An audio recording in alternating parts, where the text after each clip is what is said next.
love meeting you. So I mean, I know this because I'm one of them, but have you ever just completely lost your mind and like goofed out over one of your idols? Oh, all the time. Yeah. Every time Trisha Yearwood walks through that door. Oh, good answer.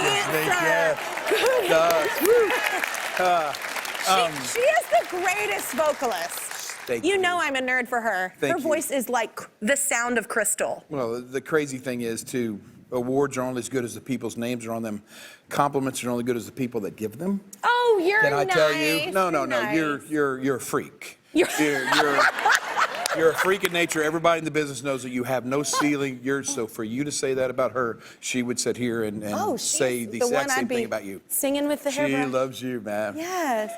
I will not stop talking until you subscribe to my YouTube channel. That's right, and I can talk a lot. Seriously, not gonna stop. Yep, still here, not going anywhere. I see you. Don't walk away from this.